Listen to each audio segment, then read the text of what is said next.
Morning, Uncle Jed. Breakfast ready yet? Afraid not, boy. Granny ain't up yet. Oh, Jethro! Granny's gone. Her bed ain't been slept in. What? She's plumb disappeared. Ain't no sign of her. Reckon she went back to the hills with Alverna Bradshaw? No, sir. I seen her after Miss Bradshaw left. I'll bet she's been kidnapped. Oh, Paul. Oh, please don't let no harm come to my darling little Granny. That's real touching, boy. Well, I sure don't want to have to eat Ellie's cooking. I think I know where she might be. Where, Paul?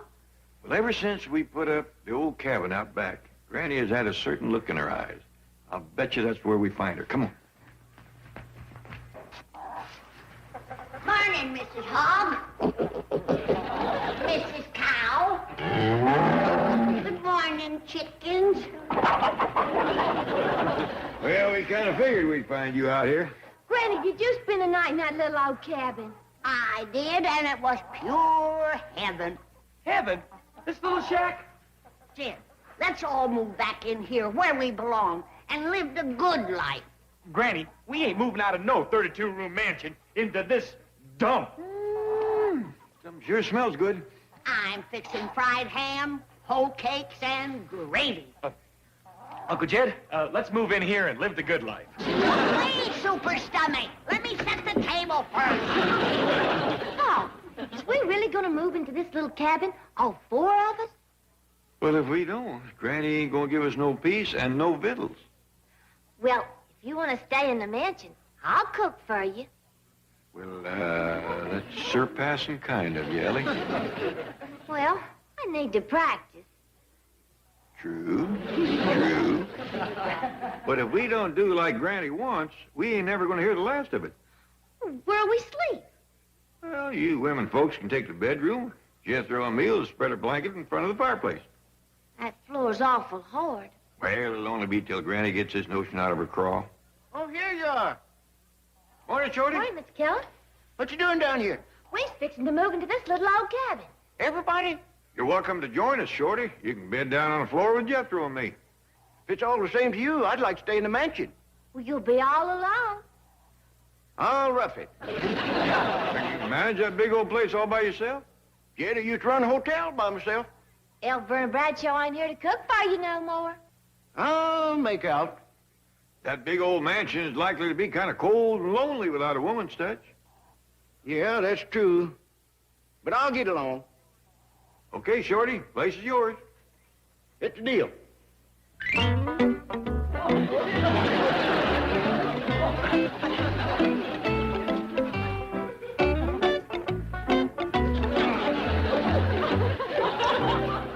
Mademoiselles from Beverly Hills, parley-vous.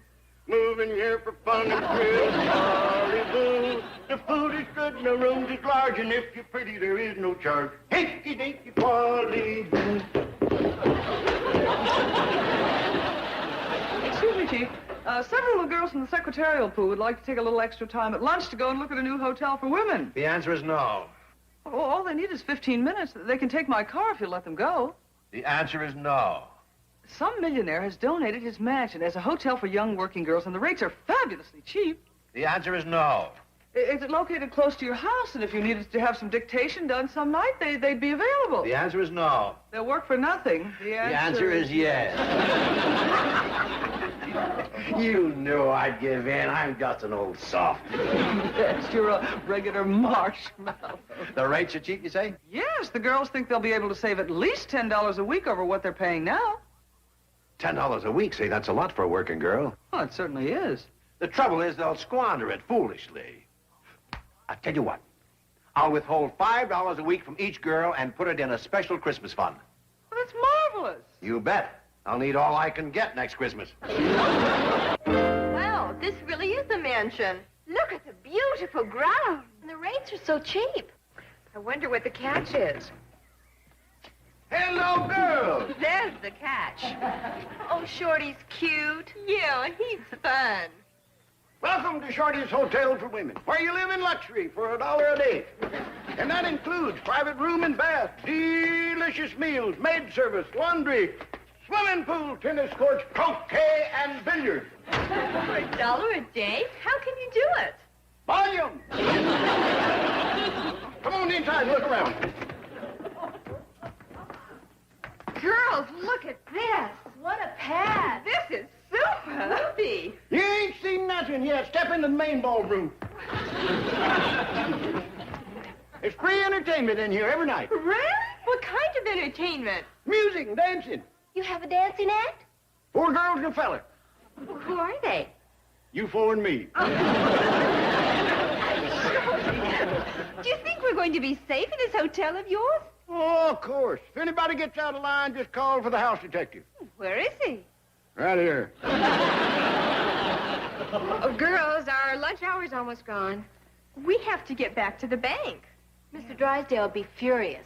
You can't leave yet. You ain't seen the place. I'll phone Miss Hathaway. She's a good scout. She'll cover for us. There's a phone in the lobby. No charge for local calls.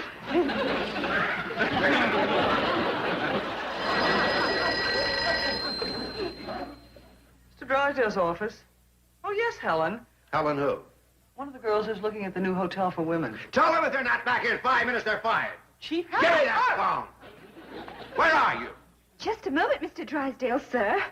Shorty, what's the address here? I don't know. It's a Jed Clampett mansion.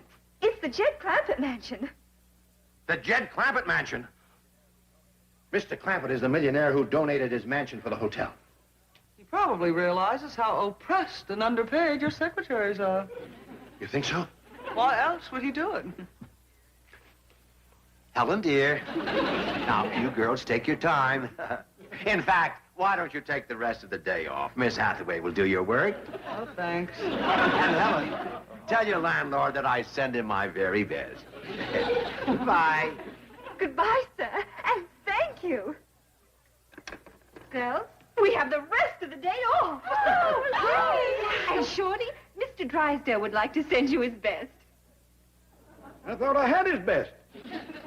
But if he's got any better than you, tell him to send him over.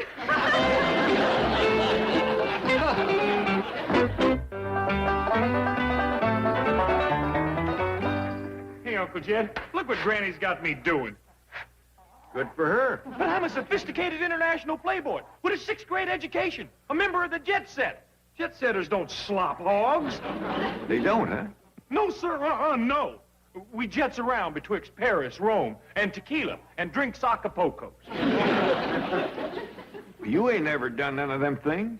I set on a jet. That makes me a jet setter. Well, right now you're a hog slopper. And after that, you're going to be a cow milker. Please, Uncle Jed, let me move back into the mansion where I belong. Who do your chores? Well, Ellie Mae just loves to do this here rube stuff.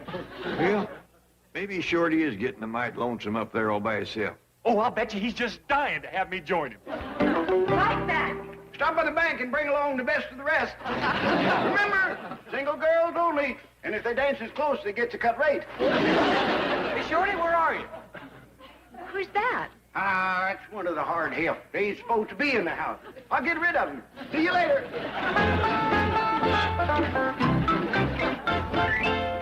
Oh, here you are, Shorty. Good news. I'm moving in with you. That's good news. That's good news, yeah. Hey, whose car's that? Oh, Miss Jane. What's she doing here? Oh, she come by and offer me a job down at the bank working in the secretarial pool. Hey, you staking it, ain't you? No, I don't think so. Shorty, that secretarial pool is full of pretty girls. Yeah, that's the trouble, Jethro. I'm getting too old for that kind of nonsense. I ain't. I'm just the right age for that kind of nonsense. Yeah, oh, I wish I was young again like you. Oh, come on, Shorty. Let me have the job. Huh, Shorty? Huh? Please? Huh, Shorty, please? I don't know, Jethro. You'd likely get them girls stirred up to where they couldn't work. You're so doggone good looking. I forced myself to look homely. Look at that. Well, maybe. Oh, come on, Shorty, please, huh? Well, okay. Oh, thank you, Shorty, thank you. When you get to the bank, just go right on in the secretarial pool. I'll arrange everything. I really appreciate this, Shorty. And to prove it, I'm going to give you half everything I make. Half or nothing. Big deal. Chief, I questioned the rest of the girls in the secretarial pool, and 3 more of them qualify for Mr. Clampett's hotel. What do you mean qualify? Well, it's restricted to single girls. Say, that's a great idea. Let's see. That's a total of 7, $5 each. That's $35 a week. That makes over $1,800 a year for the Milburn Drysdale Christmas Fund. Gee, you're not going to really deduct that money? How long have you known me? You're going to Deduct that money. You bet. Only one girl isn't interested. Why not? I'll let her explain. Come in, Miss Bell. Mr. Drysdale wants to know why you're not interested in the hotel for women. Well, I live at home, so I wouldn't save anything. Do you live in a mansion? Of course not. Do you ride to work in a limousine? No, I ride the bus. How much does it cost you? 50 cents a day. That's $2.50 a week. What are you getting at, Chief? Well, I live next door to the Clampett mansion, and she can ride back and forth with me. Gee, that'd be swell. I spend 2 hours a day on the bus. Well, my limousine makes a trip in 5 minutes. It would be fun living with the other girls in the secretarial pool. And in a mansion, too? And it automatically qualifies you to participate in a special Christmas fund. Wow! You're making it unanimous, then? All right, I'll give it a try. That's a smart girl. You make a wise move. Thank you. How's Bossy doing? Just fine, Paul. She's gonna get pretty near a gal. Oh, good. I fixed Granny's churn so we can have us some fresh butter. Well, how's everybody out here? Just fine and dandy. How's everything up to the mansion? Great. Just great. If you get lonesome, you can come get Bossy. No, let Granny stay here. Oh, you mean this Bossy? Yeah. Hello, Shorty. Hi, Granny. Well, finish your chores, everybody. Victuals will be ready soon. Good. I'm going to need a lot of food. How come? Granny, he's feeding Jethro. That's it. Oh, yeah, I forgot. Well, you and Jethro come down in a half hour. I'll take our victuals up to the mansion. How come? Granny, there wouldn't be room at our little table. That's it. Yeah, I forgot. The way Jethro eats, we could get elbow gored. Yeah. I'll be back for our victuals. Bye. Shorty seems to be getting along fine up at the mansion. I reckon him and Jethro thinks of things to do. Well, 2 heads is better than 1. Not when one of them's Jethro.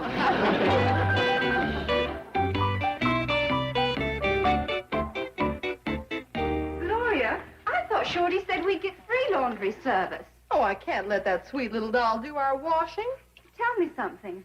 How come you and Shorty are so chummy? Oh, didn't you know? Shorty and I were married. Really? Yeah, for about an hour. Well, for Hollywood, I guess that isn't bad. What you doing, girls?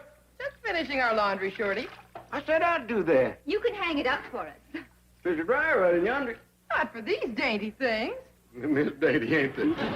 All right, you girls set the table in the main ballroom, and I'll hang this stuff up for you. Thank you, you little doll.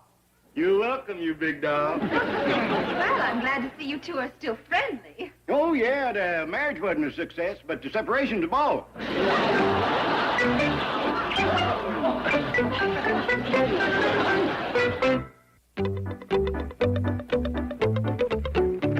Shorty, Granny says your victuals is...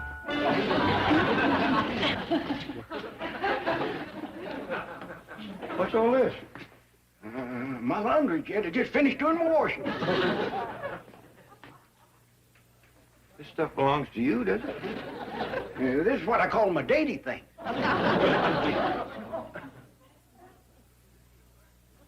Sure is dainty, all right. Yeah, real comfortable, though. When did you take to wearing stuff like this? Just since I come to Hollywood.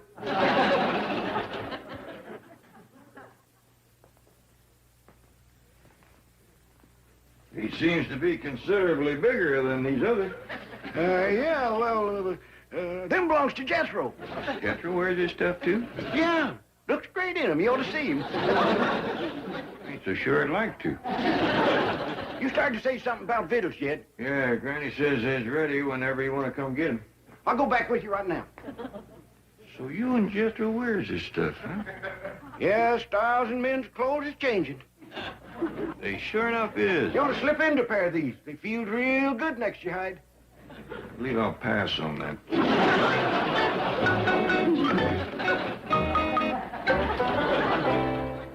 it's hard for a couple old hay shakers like us to change our ways, Jed, but you gotta remember, this is Hollywood. Well, hello, boy. Where you been? Down to the bank? You look mighty unhappy. Something wrong? Yeah. I'm what you call uptight. No wonder with what you're wearing. Be right with you, Jed. What's the matter with what I'm wearing? Nothing. How'd the job go? Oh, terrible. Wasn't nothing in that secretarial pool except married women. All them pretty single girls was gone. Uh-oh.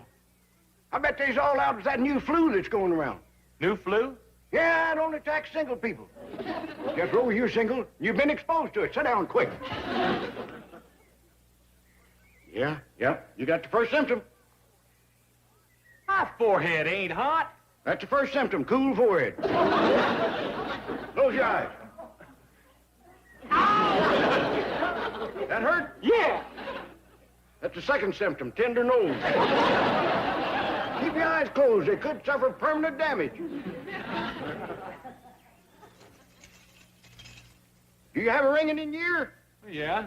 That's the clincher. Come on, I gotta get you in a root cellar right quick. The root cellar? Yeah, you gotta stay in a cool, dark place, otherwise your eyes liable to be ruined.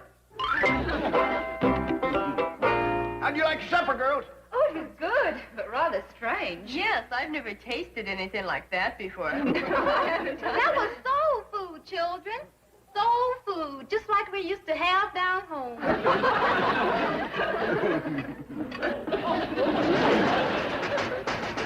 Who's that? That's the gardener's half-wit nephew. I'll get rid of him.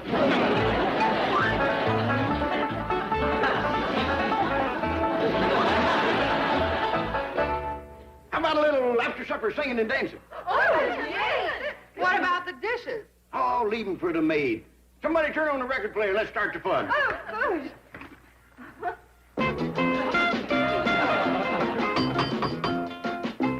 Excuse me a minute, darling. Keep your motor running.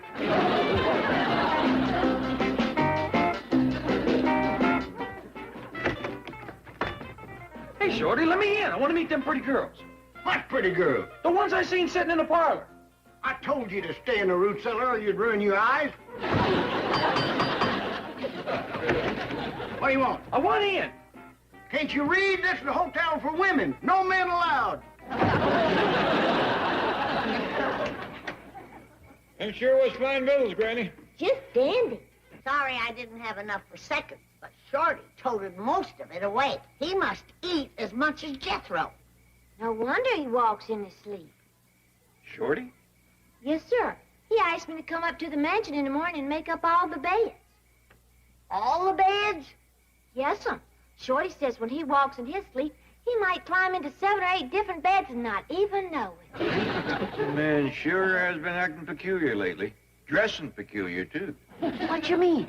He has took to wearing some mighty fancy underwear. Got Jethro wearing it, too.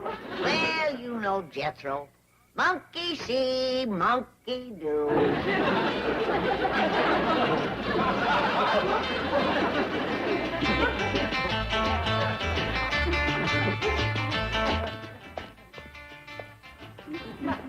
Oh, howdy, ma'am.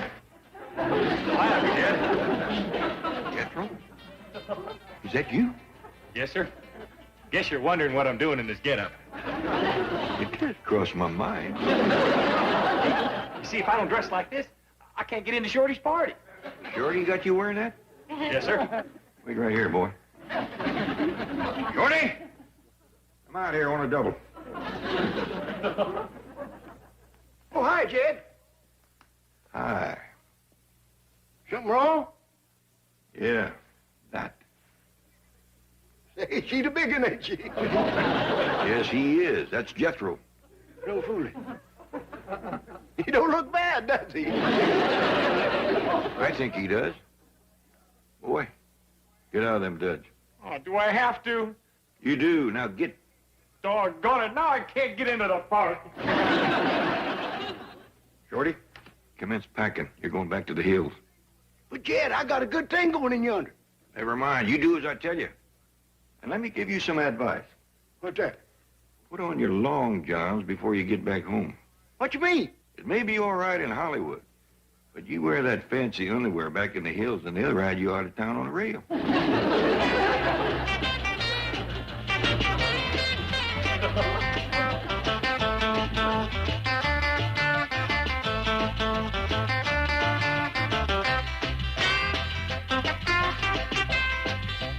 Clampett, welcome to the party. Thank you. We're short of men. I figured that.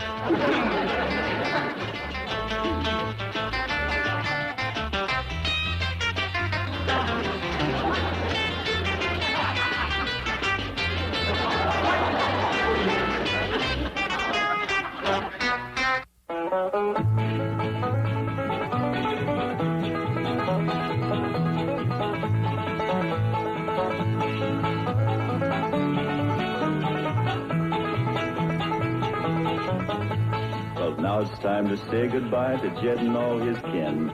They would like to thank you folks for kindly dropping in.